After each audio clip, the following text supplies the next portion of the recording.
for the truth to come out. And so I am grateful for it. And as Savannah said, she has fought a long fight. And for any parent to see their child fight this hard, it's a double-edged sword. It's a blessing, and then your heart breaks because your child has been placed in that position to fight for you, when as a parent you're supposed to fight for your children. So I will always be grateful to you from the bottom of my heart. We've had wonderful legal representation, maybe not in the first go-round, but certainly when you picked up. And we're certainly grateful to you, Alex, and to you. This is the better-looking version of our team. So, you know, we're grateful for everything that has happened thus far, and as bad as this experience has been, there's also been a lot of blessings to come from it. I have met some wonderful men. I have listened to some horrific stories about things that have gone on in our system. And whether you believe it or not, because I was you at some point, even though this pardon has happened, I still was convicted of something that I did not do. It could be you. It could be you. It could be any of you. And somewhere in this room, someone has had a family member that has been affected by this system. So I understand the shame that's around it, but I refuse to feed into that, because shame is like a cancer that just spreads, and I have no shame. So I will continue to fight for all of the guys that I dealt with and that I was blessed to be with at FPC Pensacola. I will continue to expose the injustices that go on there and throughout the Department of, and throughout the Bureau of Prisons. I know that Julie, who is a wonderful, decent, God-fearing woman, and that I am blessed to have been married to and been with for over 30 years now, an excellent mother. She's at home with Chloe right now, and Chloe will not let her go. So we're blessed to have our family back, and we're blessed to be coming back to television. Because we do have a much bigger story to tell now than we ever have. So I thank each and every one of you. We're happy to open this up for some questions. We'll start here. Todd and Savannah, you know, what was the reunion like first night, right? Todd, Julie, and your family. And the second part of that is, Todd, the fans have been really talking about your physical transformation. Yeah, I call it the VOP glow. And so what was the motivation behind that, and how are you going to continue that sort of fitness routine moving forward? Well, I'll actually have more access to better products now that I'm out. You know, I think that I had nothing to do other than to read and to work out. And so I worked out every morning at 10:45 until 12 with my buddies there, and I read, and my walk with Christ became deeper. And I talked to my daughter every day, to Chase, to Grayson, and I was able to email with Julie every day. And so I think that for me, I haven't had the same effects that so many people leaving the prison system have had. So I'm grateful for that. Or maybe it's just all the residual Botox that never wore off. What was the reunion like, though, first night? Yes, I think for me, obviously I went to pick up my dad. And when he walked out, it was just such an overwhelming feeling, because the last time I was there, I was dropping him off and watching him walk away. So I think watching him walk towards me, I was an absolute disaster. And we left there, and it was amazing. And I FaceTimed my friend Margot, who works within the administration, and she goes, "Hold on a second." She was like, "I'm here with the president." And we got to FaceTime the president, and it was a full circle moment. I think that it was, you know, as Savannah said, she and Nick dropped me off there, and then you picked me up. It was, I don't even know that I felt like that it was real at that moment.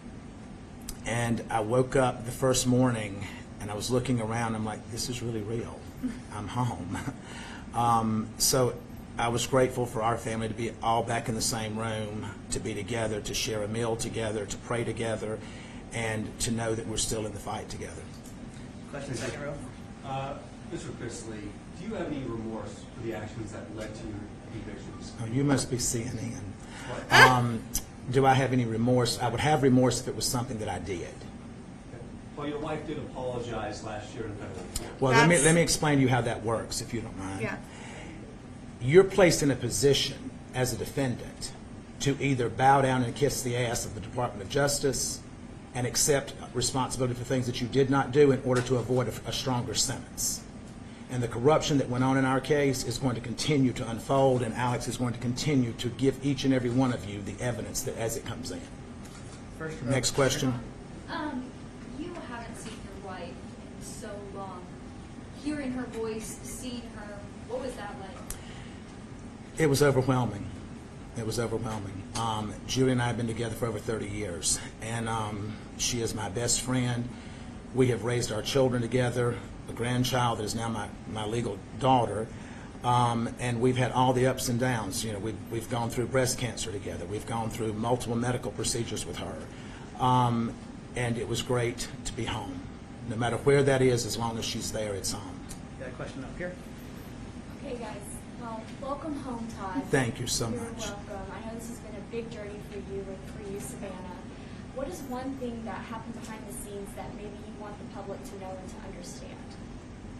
You want to go first?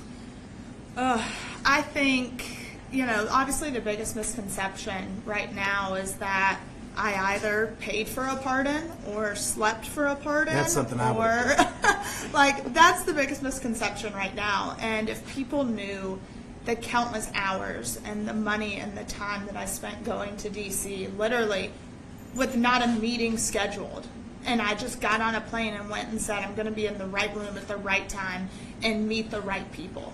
I fought hard and I was exhausted and I begged for meetings. There was nothing I was never too good to ask. And that's the thing is people think, oh, you're a celebrity, you're white, you have money. That we got an upper hand and we didn't. I had to fight and I was relentless and that's how it happened. Finally, people listened. So for me, that would be something that people just don't quite understand. I think for me, watching it all unfold and listening to what she said that was coming up next and just being consumed with pride while at the same time knowing that this is a long shot because so many people are told no.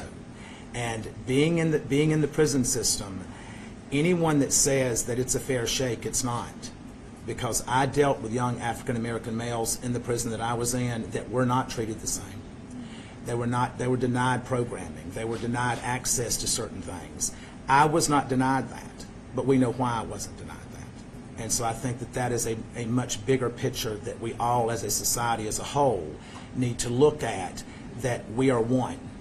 And whether you're Republican, Democrat, or whatever, at the end of the day, when you're in that hospital, you don't care if it's a Democrat treating you or a Republican. Now, some of you may, but I want whoever's going to be the best person to do that. You. Here and then go here. Thank you. So there's no telling how many times Savannah's Instagram was refreshed yesterday with everyone looking for that glimpse of getting to see Todd. And then the first time we see you live on Instagram is in Nordstrom shopping. Can you talk about that? And then, were you hesitant at all for that to be the first glimpse of you shopping? Well, we thought through our security detail that we had beaten that and that we were good to go. And what we did not realize is that there was multiple outlets that were following us, but we had interference with the security team. And I don't know why it's that exciting to go watch me buy underwear. I mean, it's just not.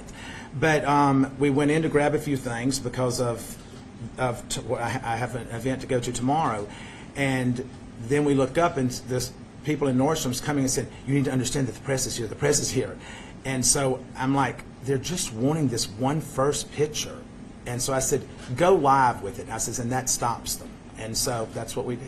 Are we Did it going to go work? front? It did. We're Hey. going to go down to the front and then the back. But What do you have to say to the people who say you were only pardoned because of your status? I understand it. I understand it. That's not something that you can look at and say, well, that had nothing to do with it. I don't know if it did or if it didn't, because I wasn't involved in the process. But what I can tell you is that I believe in our President of the United States, and I believe in his commitment. When he created the First Step Act, that was to help incarcerated individuals. It was not adhered to by the Department of Justice. And the entire time during the Biden administration, it was not adhered to. So to hear him say that it is now going to be adhered to and Pam Bondi is going to make sure of that, literally since Pam Bondi has stepped in, now the Bureau of Prisons have been given a directive through a new director who I have such a huge amount of faith in, William Marshall, that he is going to make sure that the First Step Act is implemented, and these men and women are going to get the credit that they're supposed to be getting. They're going to get the training and the education that they're promised, and they're going to be given a right to go back to their families in a speedier way. So I do understand that, and if that's the case, I don't know how to address the fact that if it is the case, but I'm grateful to God for whatever reason it was that we were able to obtain it. Far in first. Hi. We know you've called the Nashville area home for a few years, having a home in Brentwood, Moline. What's your plans for potentially keeping a life here in Nashville and in the future? We do have future plans. Nashville will always hold a very special place in our heart, but we have other plans. Do you plan to stay here? We will probably always have a presence here. I don't know that we'll be here full time. Back row, green. Go ahead. No, Yeah. you. So after people have been incarcerated, a lot of times they say that isolation and that feeling almost of not being able to associate with family and friends is almost for them feeling like part of a death. And then having them come back is almost like a second chance. Now that you have all of this new understanding, these experiences, really having that conversation with people in very different ways of life, how do you plan to use your platform and to share different messages if you do, now that you're continuing to have this TV show? This will always hold this. You can't go through what we've been through and walk away from it. I'm fortunate, so is Julie, that we never lost contact with our children. Julie and I emailed 10 times a day. And I think it's also important to understand that I was at a camp. It was the brokest child camp that you can go to. The accommodations were not great. But it, needless to say, was a camp. It was a former military base. So we had free access to walk, and we had a track and a weight pile, and we had things that we could do. But there are men there that after, I think statistically, after the first 2 years, people lose contact with their loved ones. And that, I can't even imagine how that must feel, but at the same time, I think that we at this point, God has said, when you know better, you do better. And it's our job at this point to expose all of that and to try to make those men and women's lives better if we can. And that's what I plan to do. So let's take a step back and take a look forward. First of all, what were both of your first reactions to the part where you just shocked? And looking forward, tell us, your return to television, this docuseries. Can you tease what it will be like in nature, what the focus will be? Tell us about that. I mean, when I got the call, like I said, I was walking into the grocery store and I stopped in the parking lot. I was like, what do I do? I was like, okay, go back to my car. And so I sat in my car and had that phone conversation that's online with President Trump. And I was in such shock. I really didn't know what to say. I started crying. Grayson was with me, and we're like, oh my God, it's happening. It's happening. And I really don't even remember driving home. Like, I was in such shock. And I then was able to talk to my parents and tell them what had happened, but it had already kind of spread like wildfire because President Trump's team posted the video and tagged it Trump Knows Best, which, I loved. But it spread like wildfire. And when they called, they're like, is this really real? Oh my, it was so hard to believe that it was actually happening. I had a staff member that came to me and said, you've just been pardoned. And I just looked at him and he says, no, really, you've been pardoned. It's in the news. And so I walked up to call her and she said, it's true, it's true. So I remember walking back from the phone and just feeling numb, not really knowing. And then after about 10 minutes, all I could think about was the guys that I was leaving behind because I had made such wonderful relationships with those men.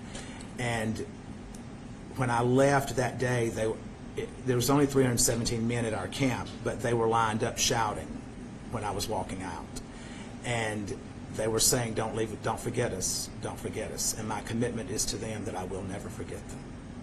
And how about the docuseries? Yeah. So we had been filming, and we had just wrapped filming for all intents and purposes, and then we get the call that they had been pardoned, so we picked right back up, and we're excited because I think this new show is going to give, first off, it's going to give people a look into the trial and things that we went through, and we're going to set the record straight, put some documents out there. Alex is on there.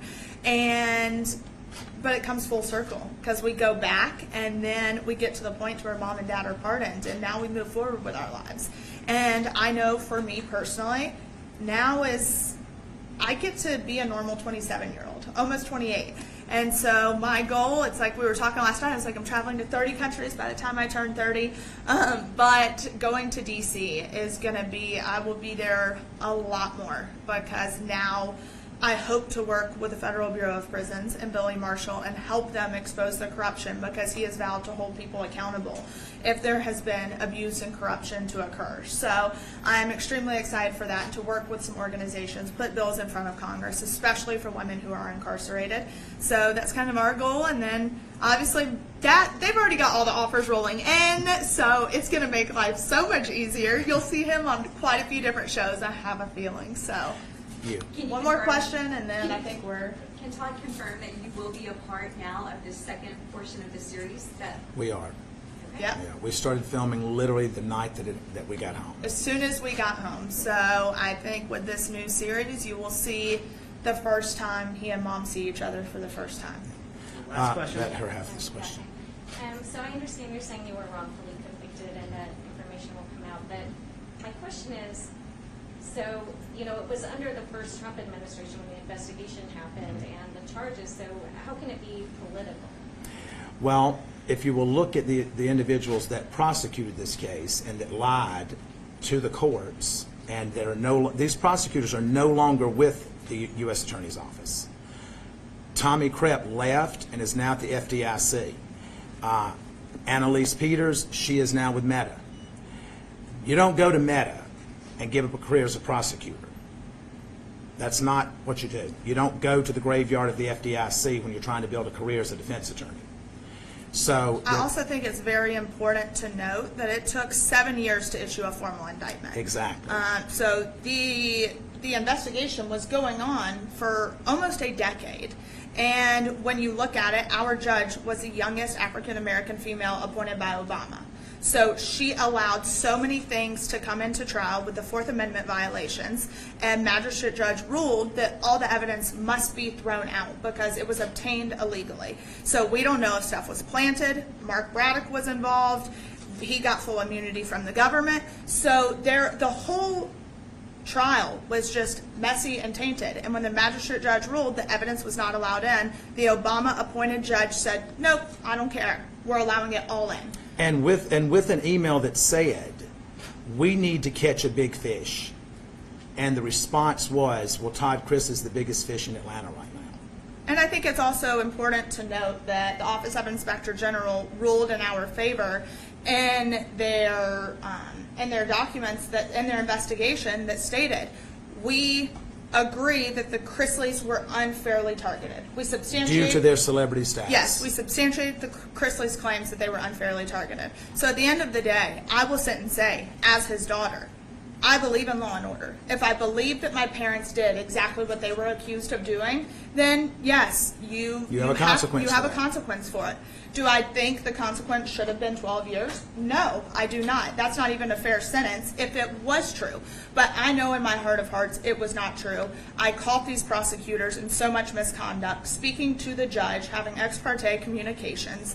And This is in writing. This is It not is in hearsay. writing. Alex exposed the emails. So I think at the end of the day, if you want a conviction, then have a clean conviction. And to go back to your question about it being a Trump administration, it was a Biden administration that the OIG issued the report under that said that we were targeted. So, thank All you. right, guys. That's it. Thank you all very much. Thank Awesome. you. Thank you. Y'all have you. a wonderful day. God bless. Thank you.